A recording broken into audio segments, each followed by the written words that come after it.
¿Te has preguntado qué instrumento sostiene toda la música que escuchas, pero casi nunca notas? Sin él, tu canción favorita sonaría vacía. Hoy vamos a descubrir la historia del bajo, el héroe silencioso de la música. Desde los albores de la música occidental, el ser humano buscó un ancla sonora, una base profunda que sostuviera el entramado armónico.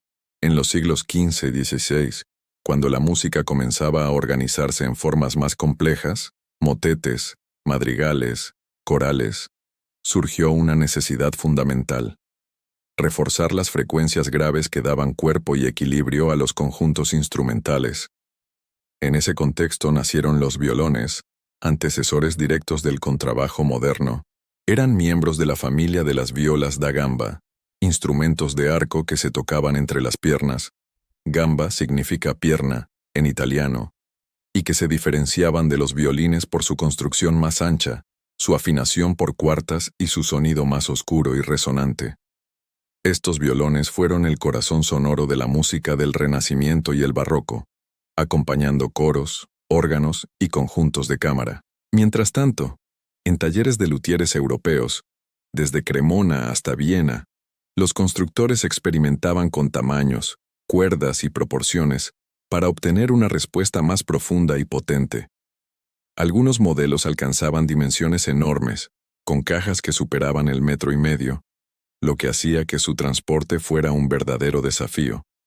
Sin embargo, su sonido lleno y resonante justificaba el esfuerzo.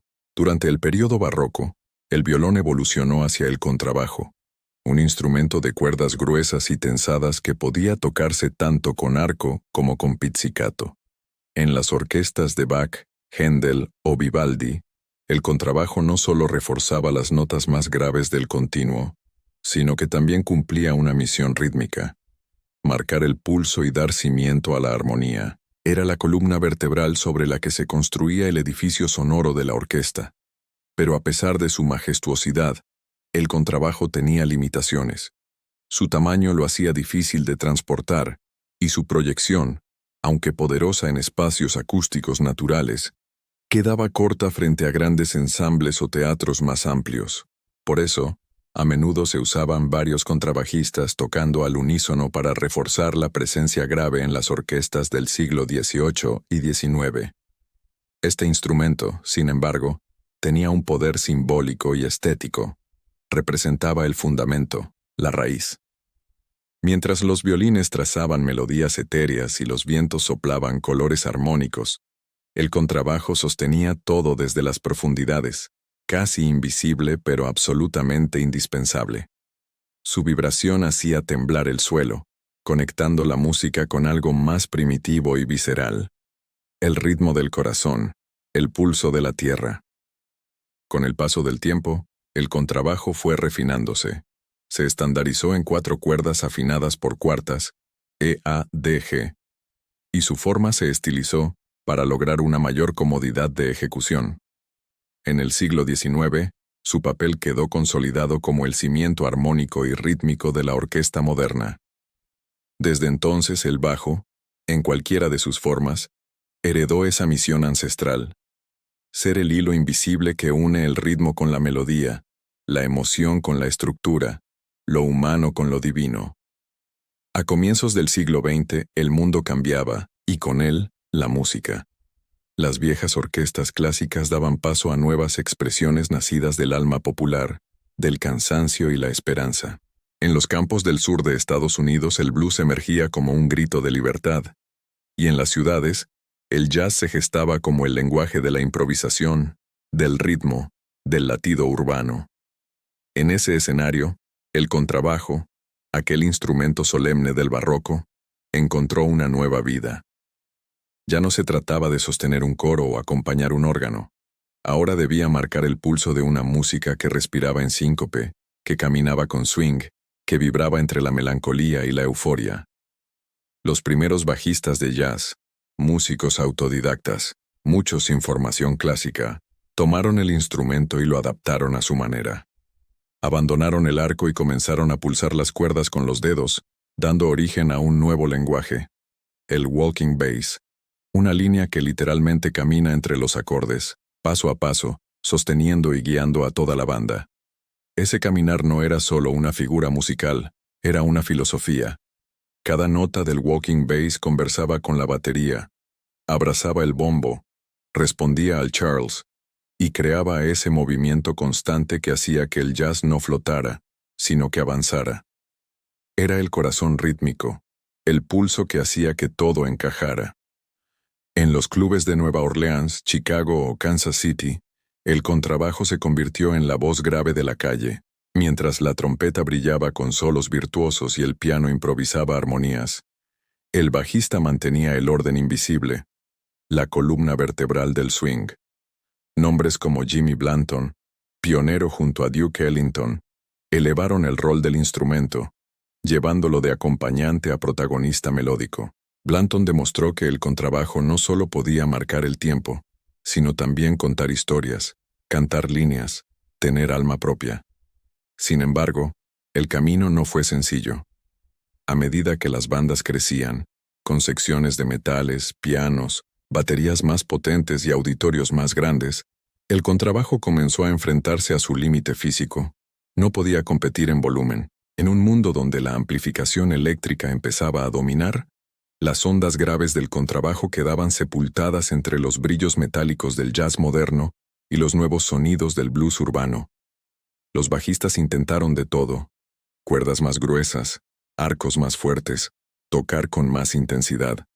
Pero el desafío seguía siendo el mismo. El sonido no alcanzaba a todos los oídos.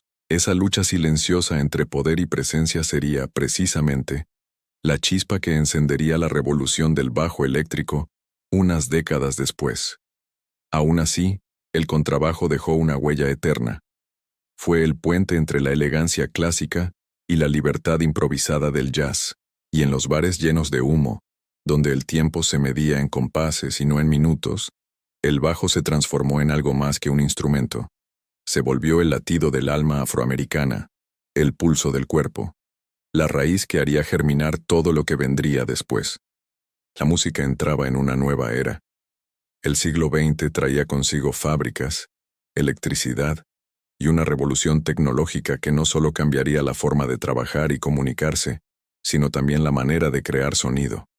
Y entre válvulas, transformadores y sueños de mayor potencia, los músicos empezaron a hacerse una pregunta inevitable: ¿cómo lograr que las notas graves se escucharan con la misma fuerza que los demás instrumentos? El contrabajo acústico, aunque noble y resonante, tenía un límite físico.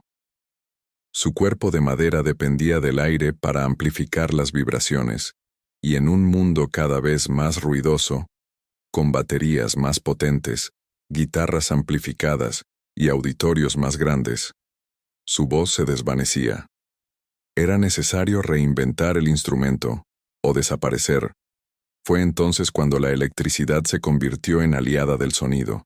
Durante los años 1930, inventores, ingenieros y músicos comenzaron a experimentar con formas de amplificar los instrumentos de cuerda.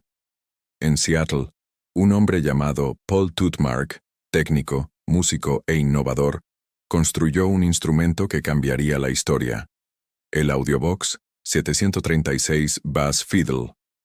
A diferencia del contrabajo, aquel prototipo tenía un cuerpo sólido. Se tocaba en posición horizontal, como una guitarra, y utilizaba pastillas electromagnéticas para convertir la vibración de las cuerdas en señales eléctricas. Era el primer intento serio de crear un bajo eléctrico portátil. No necesitaba un enorme cuerpo de resonancia, solo un cable y un amplificador para liberar todo su poder. Sin embargo, el mundo todavía no estaba listo para entender la magnitud de esa idea. El Audiobox fue un pionero sin mercado, un susurro adelantado a su tiempo. 2 décadas después, en la California de la posguerra, otro visionario retomaría esa chispa y la convertiría en fuego. Su nombre: Leo Fender. Con experiencia en electrónica, Fender soñaba con fabricar instrumentos simples, duraderos y accesibles para todos los músicos. Y en 1951, ese sueño se materializó en una leyenda: el Fender Precision Bass. Aquel bajo era todo lo que el contrabajo no podía ser: compacto, ligero, afinado, poderoso y transportable. Tenía un mástil más corto que facilitaba la ejecución, trastes metálicos que permitían precisión en la afinación, de ahí su nombre precisión, y una pastilla electromagnética que captaba el sonido de las cuerdas con claridad, incluso en medio del caos de una banda de rock. Por primera vez, el bajista podía ser escuchado sin esfuerzo. Podía competir con guitarras, baterías y metales, y podía moverse libremente en el escenario. Fue un antes y un después. El bajo eléctrico no solo resolvió un problema técnico, creó un nuevo lenguaje musical.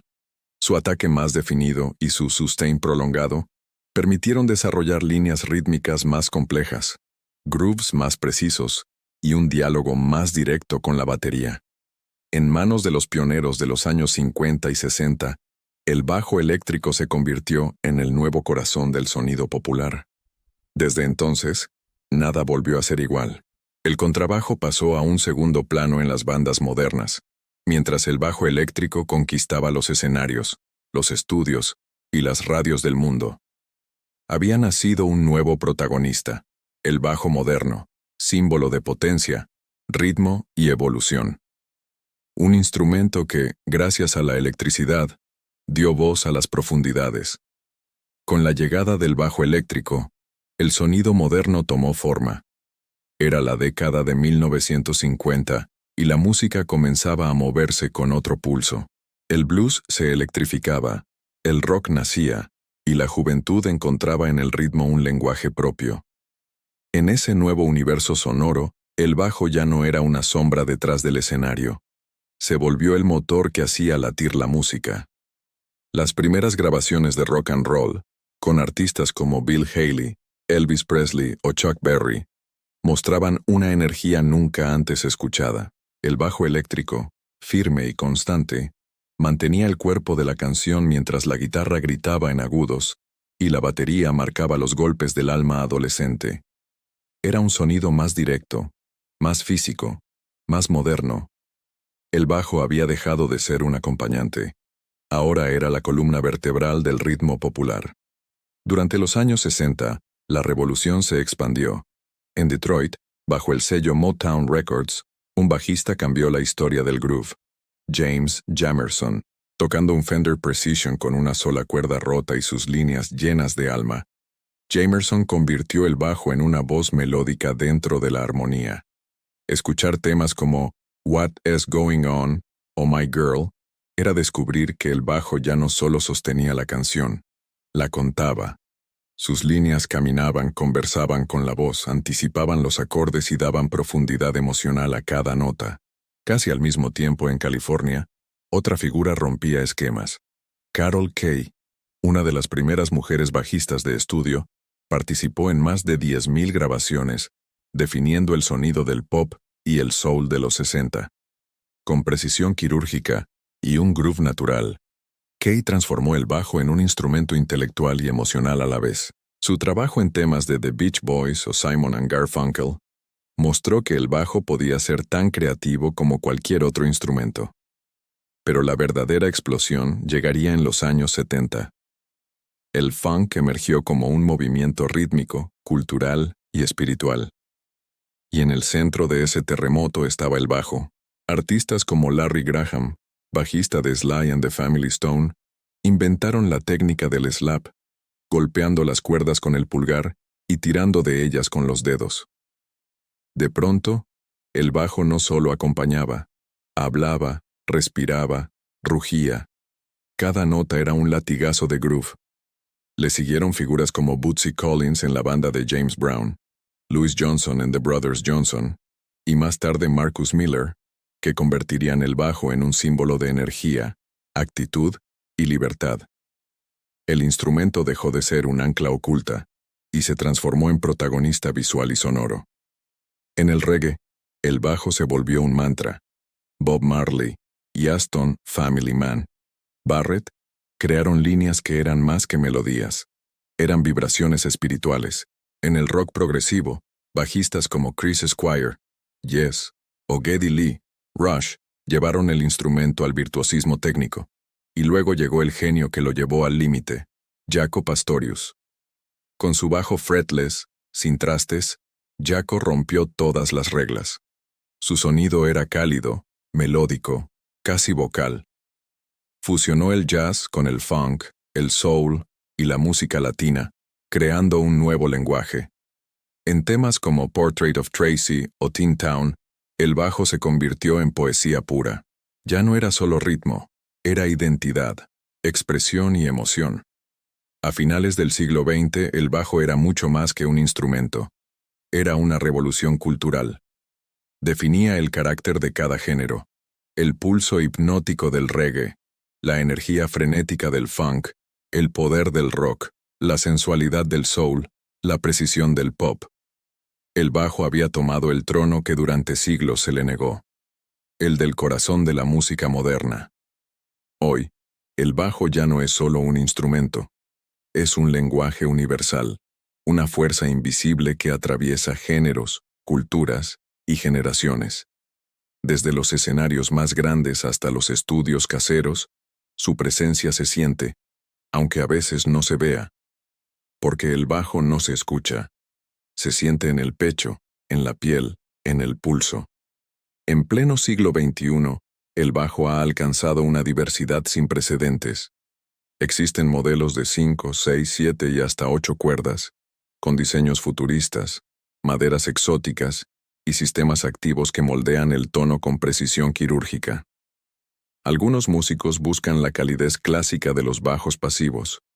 Otros experimentan con sonidos digitales, efectos, sintetizadores y pedales que convierten cada nota en una atmósfera. El bajo moderno es una fusión entre lo analógico y lo electrónico, entre el cuerpo humano y la tecnología.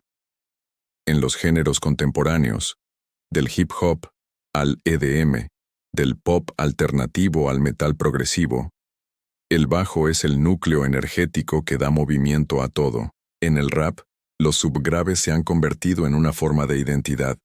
En el trap, los 808 retumban como corazones digitales. En la música electrónica, las líneas graves son el alma de la pista, capaces de hipnotizar multitudes. Incluso en el pop más suave, o el indie más íntimo, el bajo sigue siendo la columna emocional, el soporte que le da equilibrio a la voz, la batería y la armonía. Pero más allá de la técnica o la tecnología, lo que define al bajo contemporáneo es su versatilidad expresiva. Hoy los bajistas ya no son simples acompañantes, son creadores, arquitectos del groove. Músicos como Victor Wooten, Thundercat, Esperanza Spalding o Mono Neon han llevado el instrumento a nuevas dimensiones. Exploran técnicas como el tapping, los loops en vivo, la armonía avanzada y la fusión de estilos. El bajo se ha convertido en un laboratorio de ideas, un espacio donde conviven el virtuosismo, la improvisación y la emoción pura. Además, la democratización de la música, a través de las redes, los DAWs y los dispositivos móviles, ha permitido que miles de jóvenes bajistas experimenten, graben y compartan sus sonidos con el mundo. Nunca antes hubo tanta creatividad, comunidad y experimentación en torno al instrumento. El bajo ha trascendido las etiquetas. Ya no pertenece solo al jazz, al rock o al funk. Pertenece a quien lo hace vibrar. En su evolución, el bajo ha cumplido un viaje que refleja el de la música misma, del alma barroca al grito eléctrico, de los clubs de jazz a los festivales electrónicos, del pulso humano al latido digital. Y sin importar cuánto cambie la tecnología, una cosa permanece igual.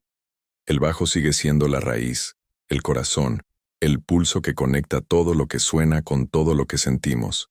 Porque mientras haya ritmo, mientras haya emoción, mientras haya alguien que marque ese primer golpe profundo, el bajo seguirá ahí, sosteniendo el alma de la música. El bajo no es solo un instrumento discreto al fondo, es el latido invisible que une ritmo y armonía, el pilar que sostiene la música. Desde las cámaras barrocas hasta las pistas de baile electrónicas, su historia es la de una constante reinvención para seguir acompañando cada generación sonora. Si te apasiona conocer los mecanismos ocultos detrás de la música, suscríbete ahora y únete a esta exploración sonora. Aquí desentrañamos lo que suena pero no siempre se ve. Nos vemos en el próximo video.